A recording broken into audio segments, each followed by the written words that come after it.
From divines to starve the light Molly McCord.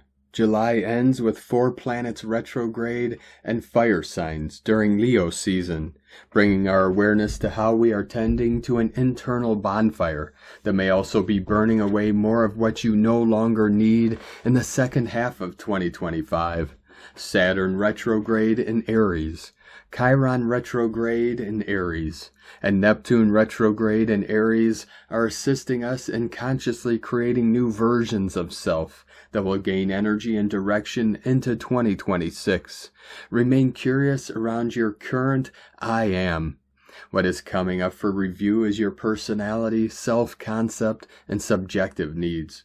Chiron stations retrograde at 27 degrees Aries on July 30th, trining the Galactic Center at 27 degrees Sagittarius, which highlights any belief systems that are ready to evolve with your healing experiences now.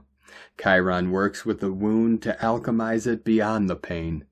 But the healing will only last if your belief systems align with the healed version. Through the rest of the year, Chiron asks, do your belief system support your evolution or your wounding? Venus enters Cancer on July 30th, where she now dances as a lunar goddess directly connected to the moon's ebbs and flows until August 25th. She has a tough square to both Saturn retrograde and Neptune retrograde in Aries on August 1st, so it's not the best day for relational, creative, or financial energies. Venus softens into herself and listens to more of what she needs. Heart messages are louder. Mercury retrograde in Leo makes a conjunction to the Sun in Leo at 8 degrees on the last day of the month. So the messenger planet is bringing back information for the Sun to ponder, integrate, or burn up. This Cazimi, which means in the heart of the Sun, occurs with every Mercury retrograde. What message is coming through for you? Mars moves into Libra on August 6th, which initiates an active Air Grand Trine with Pluto retrograde and Uranus, plus a Kite with Neptune retrograde and Saturn retrograde in Aries at the apex. This is important.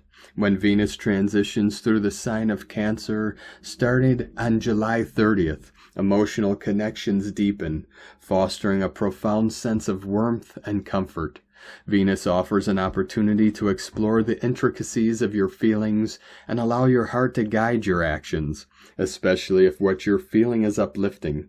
Significant relationships and nurturing interactions can reveal what you really need, as well as what you find easier to give.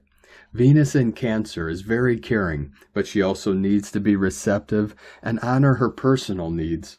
This transit will be a great time to check in on healthy emotional exchanges. Are you overgiving? Do you need to establish new healthy boundaries of some kind? As Chiron stations retrograde, July 30th at 27 degrees Aries, it's the perfect opportunity to confront our inner battles with courage and compassion. Aries encourages us to embrace our individual power, while Chiron reminds us that vulnerability is a strength, not a weakness. What are you seeing in yourself in a new light? You may feel more willing to reflect on past wounds and transform them into your greatest assets. Now is the time to acknowledge what has held you back, as this can be a powerful time to deeply shift self-limitations. On July 31st, Mercury retrograde returns to the Sun at 8 degrees Leo with a message that is strengthened and illuminated.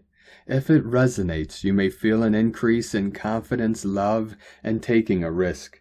If it doesn't resonate, the Sun's rays will burn up the words and a matter may be more resolved.